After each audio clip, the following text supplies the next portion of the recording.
Greetings, everyone. I'm excited to welcome Richard White, founder and CEO at Fathom. Richard, welcome to the show. Ben, thanks for having me. Yeah, great to have you. Let's dive right in. Tell us a little bit about your background. Yeah, I'm originally a computer scientist by trade, which is a fancy way of saying kind of engineer programmer. Early in my career, though, I shifted over to kind of product design. So kind of like I used to call myself a design engineer, right? You can kind of do the design of the product and the product dev as well. Early in my career, I got started. I actually kind of fun fact, I worked in the first batch of Y Combinator as an employee with Justin Con and Emmett Shear, who went on to do Twitch. And so that I worked on with them on a company called Kiko, which was like his Google Calendar before Google Calendar. It was kind of a great experience. Yeah, that company ended up doing well. We ended up selling that company on eBay for $250,000. Not to eBay, but like literally on eBay. But it was a great way to get me into the slipstream of, that YC community, which is just full of fantastic founders and entrepreneurs. Got me to move out here to the Bay Area about, gosh, almost 20 years ago. And then I previously had started a company called UserVoice, which is like a platform for product feedback. You can think of it as almost like a Reddit for feedback sort of thing. And then 4 years ago, starting Fathom, now the number one rated AI note taker on G2.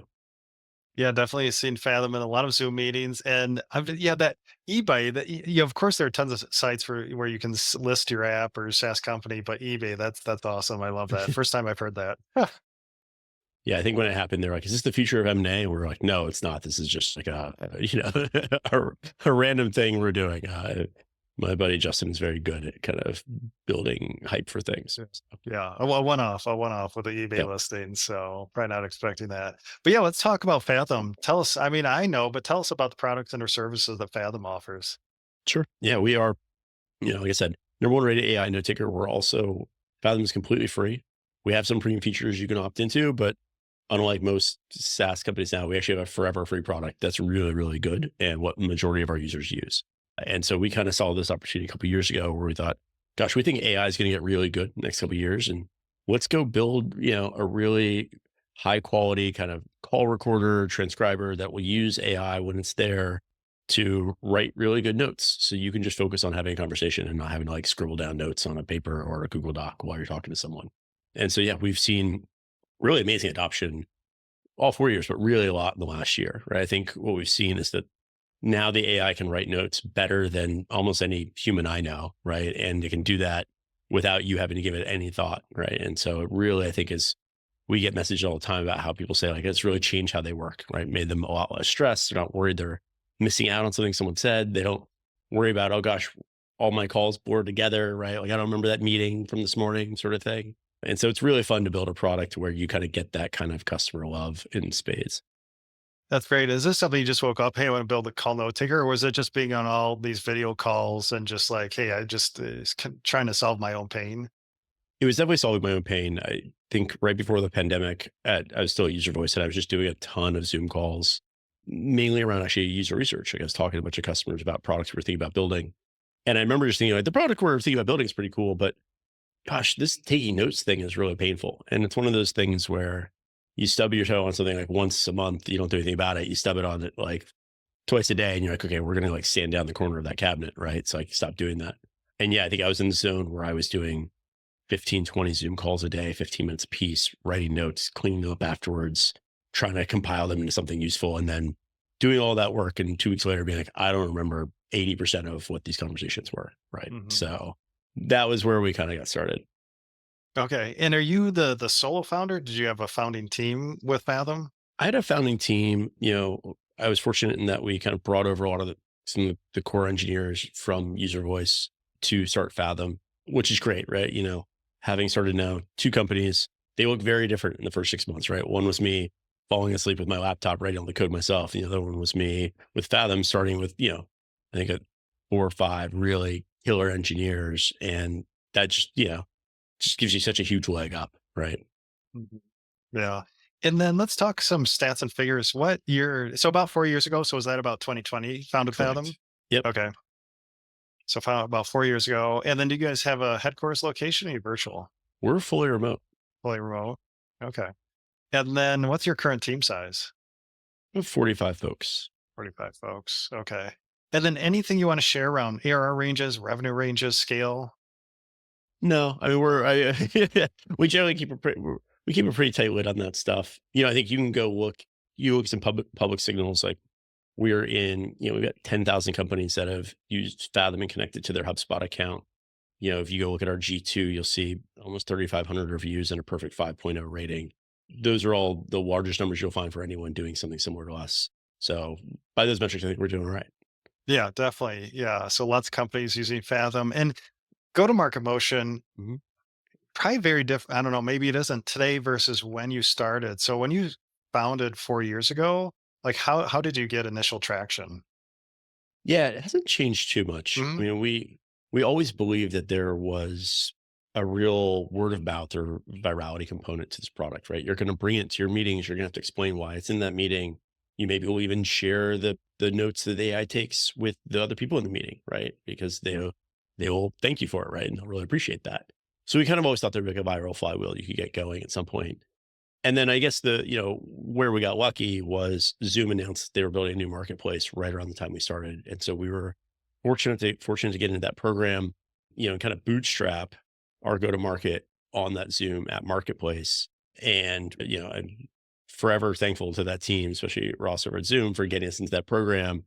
And, I think I don't think they published their top apps, but by most metrics, we're the number one app on the platform. And again, we were there on day one. And so we've always had this like, give this really good product away for free, let it go virally, let it spread, to different companies and within those companies, and then, upsell them on premium features once you're landed at those organizations. Okay. Yeah, that makes a ton of sense. And then in your pricing, is it traditional per seat or enterprise brand, companies? Tell us a little bit about It pricing. is per seat. We've been experimenting with some other models, but everyone we're doing today is a per seat price. Okay.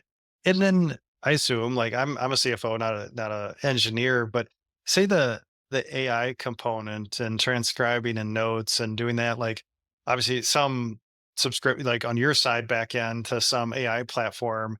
And this seems to be more of a conversation now. Say if you have an AI first product of just what is that cost going to be? What's that going to be? That cost of goods sold. So we make sure we manage it. It's not just our Amazon bill, but now we've got token usage. So tell us that, like, Yep. how do you manage that or think about that? Yeah, it's really interesting and kind of fun in a way because for the last 15 years I was doing, SaaS before this, and there really aren't a lot of unit costs with SaaS, right? It's why everyone's got those 80%, those juicy 80% margins. And now when you get to AI, and especially not only AI, but video recording, we are a very infrastructure heavy product. And so we actually thought about those unit economics from the beginning. Cause like, yeah, if we're going to give this away for free, we have to be really thoughtful around, making sure we keep those costs low. And so, yeah, we factor that in quite a bit. And so I think from a margin perspective, from a unit economics perspective, it makes a big impact. Now, the nice thing is the cost for AI keep coming down pretty dramatically, right? And so, it feels like it's even a more aggressive version of Moore's law, where like, every 6 months we're getting twice the output for half the price, sort of thing, which is just kind of insane. And so we're able to draft on that, which is helpful. But you know, we're definitely doing kind of a Amazon style where we built this business for where the ball was going, sort of thing, and kind of said we're going to eat a lot of negative margins for many years because we know at the end of this you can get to really good efficiency. And that was a very, I think, compelling way to build a business for the last 10 years. It's not as people don't like to do that as much anymore, right? That negative margin kind of Mhm. slog. But I think it's very effective because it creates real moat between you and other folks. So you have to be able to fundraise to be able to get through that period, right? Yeah, interesting. In like the early days, I have a AI tool directory, 3,000 plus tools and growing. I mean, was it a bit trial and error, as you integrated like I don't know, token usage and just like kind of figuring out on the fly then? Yeah, I mean, so we kind of thought like transcriptions become really affordable and AI is going to be really good. And if you wait till those two things are true, or like too late to start this company, because you got to build all these other things. You got to build out video recording infrastructure. You got to build out distribution. You got to build out user experience. And so we kind of said, "Hey, look, we're going to start this now in 2020." And it took about 2 years until first bits of AI kind of came out, and it took another year for them to get really good. And then we kind of thought, we'll drop this part in almost like new engine in the old car sort of thing once it gets there. And that has worked, I think, really, really well. And now we have a whole team of folks that all they do every day is play around with the latest models. Now we don't just have OpenAI, we got Anthropic, we got Google, we got, Llama, we got all these sorts of things, Grok, you name it. And so we're constantly playing with, okay, what I call like use case model fit, right? Where it's like, oh, okay, here's got 10 different use cases we'd love to use AI for, or we're already using AI for. Is there a new model that's come out that's like, better than the existing one, either on a cost dimension or on an output dimension for existing use case? Or does this new model unlock a new use case? And so it's kind of almost feels like a true R&D kind of experience where the capabilities drive the roadmap more than, our intentions drive the roadmap, right? And like the SaaS world, you're like, oh, I want to build the features in this order, and you build the features in that order. There's not a lot of like gating technological blockers, right? Like there are here with AI. And do you get, I've had some conversations around AI and now product usage and security. And do you get questions? I don't know, maybe these from larger enterprises, maybe Fortune 500, where like, hey, where is this data sitting? You're hmm transcribing all this hmm like proprietary internal meetings. Do those questions come up if you're trying to sign a big brand? I think those questions come up for almost everyone, right? Yeah. Like I think one of the things we actually thought was super important early on, right, is I told my team, like in the first days, like the most important thing is that this product is reliable and secure. Those are table stakes. Like that, you can be fast. We're also fast and accurate and all these other things. But at the end of the day, every time you have a meeting, it needs to show up in that meeting. And we need to have high confidence in our ability to secure like the confidentiality of those recordings. And so we actually, I think most startups now are like having to get like a SOC 2 at some point when they want to go up market. We did our SOC 2 before we even launched the product. And part of this benefit of, sorry, part is the benefit of having run a company before, right? Like UserVoice, we sold to Microsoft and Netflix and Meta and you name it. And so we had to have a really good security posture because we were holding PII for those companies. And like I said, a lot of the core team from Fathom came over from UserVoice. So we were very experienced with like what it takes to secure content, right? And secure data and, and then prove that to an auditor and things like that. So stuff's super important, right? Like I think Mhm. it's, has to work, has to be reliable. You have to have high confidence that like, this is not just some fly by night startup. These folks are, experienced operators and they are going to secure this because it would only take one bad incident for you to ruin your brand, right? Yeah. Yeah. Yeah. And that's right now, like you said, security is table stakes, getting the SOC 2 right away versus a Yep. couple years into the journey. So appreciate that insight. So yeah, Richard, let's switch to the capital side, the fundraising side. How much capital have you raised to date? 27.3 million. 27.3 million. And it looks like just recently a series A for Correct. 17. Correct. So So yeah. we had a pretty unique fundraising strategy. Part of this we started in obviously a different fundraising environment. One might Mhm. call it the best fundraising environment you could, right? In 2020 and 2021. And we were in the YC batch winter 21. And that first 10 million for the most part was raised almost every 6 to 9 months. We've got over probably 8 tranches across a lot of small checks. I actually think the average check size on that first 10 million was something like, I don't know, like 70K or something like that. Mhm. So we had a very unique fundraising strategy where I was trying to basically build a coalition of people that would have our back and, help us with connections to the right places, whether that was like partners like Zoom or, understanding verticals like sales, SaaS or stuff like that. And also I think it was a little bit of maybe a little bit of hubris of like, oh, like this thing doesn't work. I don't want 3 years of runway. Like I want to, I want the pressure. I only work well under pressure is something I know about myself. So we'll never give ourselves more than like 12 to 14 months of runway and we'll just keep hitting milestones and executing. So a little atypical, worked out really well. We also more recently, as mentioned, did our Series A. That's 17 million of that 27 with a firm I'm absolutely in love with called Telescope Partners. And as part of that, we did 10% of that round for our users. And so we did a crowdfunding campaign along with that. Actually raised $2 million from our users in about 2.5 weeks. And we had done a crowdfunding campaign before. We'd done about 1.5 million crowdfunding campaign before and just really loved the outcome we got out of that, right? We have word of mouth product, right? And Yeah. so why not let our users invest at the same exact terms as our angels, institutions, and VCs, right? And we've just seen such great benefits from having that alignment with our power users. Yeah, I love that, right? They'll make, great users, passionate users, and really spread the word now if they're invested in the company. So yeah, Yep. love that. Love that strategy. So you mentioned milestones earlier. So with that Series A, were there signals, milestones, or a trigger that said we're ready to raise another round? Yeah. I mean, I think, the So I think the Series A goalposts have moved significantly since we started this company. Right now, you're looking for big investors are looking for almost a fully baked business at the Series A to a certain degree, right? Like, your NRR, your GRR, onboarding rates, CAC, all the soup to nuts, right? Which I think has shifted from a couple years ago, where it's like, if you know like half of this, right? Cool, we'll color in the other half between the A and the B. So we had a kind of an atypical Series A where we didn't actually run a process. We had a firm with a partner that I had met previously kind of approach us, and I really liked what they were about, and so we had just hit kind of inflection point just before that. I mean, last fall is when we put GPT-4 level notes into Fathom, and just night and day difference between what you get out of like GPT-3, right? And so that's the tipping point at which Fathom becomes, I think, a really good product to a really great product. And we see that across all of our metrics, that they all went up as soon as we had GPT-4 level summaries in there, whether we're talking about activation, retention, conversion to paid, all that stuff went up significantly once we really got those really great notes into the product.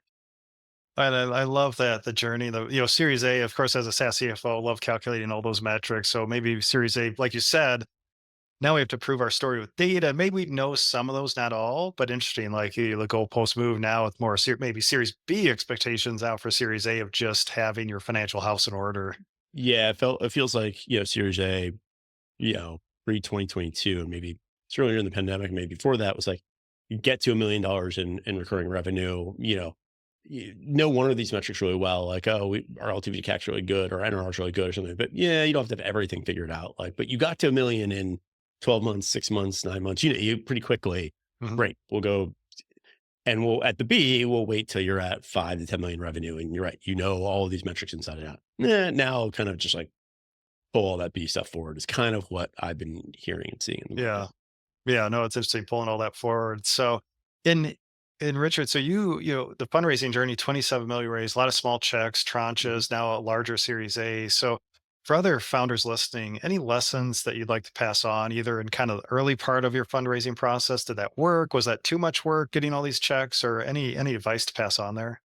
I mean, I think they were, I found them to be super valuable to basically just raise, 50, 100K at a time and build a bunch of connections and stuff like that. I do think it might be a second time founder strategy though, right? Like you need significant network, and, you know, the first 1.5 million of that I raised on, not necessarily napkin drawing, but like on basis of my past, and like, here's the idea, right? We didn't have a deck. I don't think any of that money we raised with a deck. We've actually never had a pitch deck. So I think this is a strategy I think is probably maybe more applicable in like better markets, or you've got a repeat founder, and we had collected all the things. We were in the best fundraising market, repeat founder, went through YC. We had all the stuff to kind of make it easy for investors to want to say yes to it. Versus I think for a lot of folks, especially the seed level, going and find one institution that's going to write you a $2 to $4 million check that just believes in you, right? And you're going to go talk to 30 folks and find two people that believe in you, hopefully, and then take one of those checks or take them both, right? So, but I think for us, this model works really well, right? At least for me, I hate running fundraising processes. I find them really distracting and time consuming. And, I want to spend every day, every moment, every day, like in the product, roadmap, talking to customers, not doing this like road show for 4 to 6 weeks sort of thing. So that's just my bias. Yeah, yeah, full-time job, raising capital, it seems like everyone says. So in It's like this this mini game you play. So you're playing this one game, and then occasionally to get to the next level or something, you've got to like, like the time extension you get in like the old racing games. You got to go then play this like mini game between the levels, which is the fundraising. And I yeah. think, you know, things like YC and there's other incubators that like help you play that mini game well. But I mean, some people think it's the whole game. It's not, right? Or they get really good at the mini game. I'm mediocre at it. I'm fine at it. Mhm. I'm much better at playing the main storyline. Yeah, I like that analogy that, yeah, kind of the video game unlock, give you a little more life and a little Yeah. more, yeah, a little more time in the game. So, and Richard, at this stage of your business, 4 years in, do you have a favorite number or metric that you're focused on to guide the business? I do actually, NPS. So I think when we do all of our metrics internally, I actually, top line is always something about user satisfaction that's kind of qualitative. Second thing is about like reliability. Third thing is actually about usage. Fourth thing is about revenue. I actually, and this is kind of how we built the business. We first went out there, and before we did anything else, we didn't even monetize until we were 2 years in. We first focused on, let's get really good for user retention. Oh, if user retention is really good, great. what's really improved user onboarding. User onboarding is really good. Great. Let's go work on kind of like virality and growth loops. Great. That's pretty good. Or actually the market shifted and now we have to create revenue. Great. Let's go work on monetization. So I think I like to approach these things in sequence, but I always think about them, you know, trying to monetize a product that doesn't have high growth, not super fun. Trying to get high growth out of a product that people don't love, not very easy. Right. So I kind of think that's like my, hierarchy of needs, if you will, on building a product. Like have to build something people absolutely love. Now I need to make sure it's reliable and stable and secure and all the things you mentioned. Then I can go do some fun growth things on it. And if I get a bunch of usage, there's very few companies that have tons of usage and no revenue. You can always find revenue after that. And so I always like the model where you kind of push that off because I think it's hard to do. I see a lot of companies start and they're like, we're trying to figure out retention and conversion and monetization, all these things at once. I'm like, that's asking a lot. Right. And so I like to think about one metric at a time. But the thing that, if I had to pick one metric to care about, it's NPS. I love that because they're lovers and haters of MPS, and I teach that metric in my course. Not necessarily a financial metric, but nice complement to retention numbers and that retention Mhm. story. So I'm just curious, real quick, like what is your MPS strategy? Like, how often do you survey users? Tell us a little insight into Sure. to your MPS strategy. Yeah, and I think, MBS does get a lot of flack. It's like it's a like, for some businesses, some products, it doesn't make sense, right? Like, oh, if you're buying like buying fintech software, right? Would you recommend it to your friend? Like, I don't know how many friends buying fintech software, but it works really well for products like Fathom where anyone can kind of use it, right? And it's a great kind of early warning system, right? As opposed to, I mean, retention is the metric everyone should care about, right? That is, number one, two, and three of, but it's really lagging. And so it's really hard to build a business. Like once you notice a problem with retention, it started happening 12 months ago, sort of thing. So yeah, so we sample in app at your like, I don't know, about a couple weeks into your experience, and then every month or two after that, sort of thing. And we have some, we aggressively follow up if you don't like us, right? Like I think the part also people don't get right about NPS is they just build in getting the score and not all of the systems to deal with the score. Like, what do you do with folks if they really love it? Right? Do you reach out to them? Do you try to find what they love about it? What do you do when people are really unhappy with it? My friend Rahul over at Superhuman wrote this, I think, pretty seminal blog post at this point about how they built kind of like a PMF engine around NPS, right? Or a modified version of NPS. So yeah, we have a NPS of 82 today, which is higher than Starbucks by last time I looked, right? So we put a lot into that. Yeah, 82 is world class level. So yeah, appreciate that insight. And just one last question here. You said that kind of that strategy around MPS scores, you get it. Now what? Now is that something then you distribute to your executive team, to the product team? Like how does that get distributed within Fathom? Yeah, I mean, I think we have a monthly meeting where we always look at our NPS score, and we look at it both for the new cohort as well as kind of previous customer cohort, right? We look at those both scores, right? Are we still doing it right by new customers? Are we still doing it right by existing customers?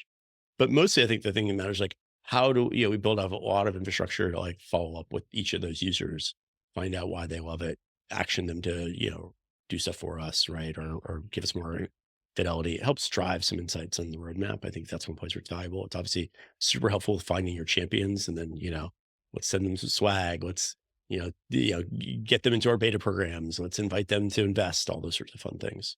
Yeah, yeah, love it. Well, appreciate that insight. Yeah, love that feedback on MPS. So Richard, really appreciate your time today as we wrap up. What's coming up next for Fathom? I mean, it's an exciting time, right? Like we're surfing this AI wave. We've been almost, we've been out sitting in the water for a couple of years now, waiting for the waves to come, right? And now there's a big set of them, and we're just surfing them. And I think what I'm really excited about is, you know, recently, I mentioned we've got now GPT-4, kind of the ability to write better notes than a human. Now we're starting to get to the place where we can do things for founders and managers, where we can, you can set up a team workspace in Fathom. And when you look across all of your sales team's calls or success team's calls or client service calls, we can start giving you really interesting insights without you having to go watch 20 hours of content, which none of us want to do. Right. And so how are my competitors trending? What are the top keywords we're hearing from customers? You know, is my team following my sales methodology? Like all this stuff that you know, AI is really good at, right? We're building kind of the AI copilot for anyone with a customer facing team. Yeah, yeah, appreciate that. Sounds so. I'm sure a lot of stuff, a lot on the product roadmap. So, Richard, really appreciate your time today. If listeners would like to learn more about Fathom, where should we send them online? Yeah, go to fathom.video. You can sign up. Again, it's a free product. It should take you about 90 seconds to sign up, right? And yeah, I think you'll love it. If you don't, please contact me on LinkedIn. I'm Richard White on LinkedIn. I always tell people, I'll buy you a coffee if you don't love it, and just tell me, why. I'll send you a gift card. We care That, about your feedback. that's great, right? That feedback loop. So, listeners, if you'd like to learn more about Fathom, if you haven't heard about them already, check out fathom.video. And Richard, really appreciate your time today and sharing your journey. And thank you for having me. Thanks a lot.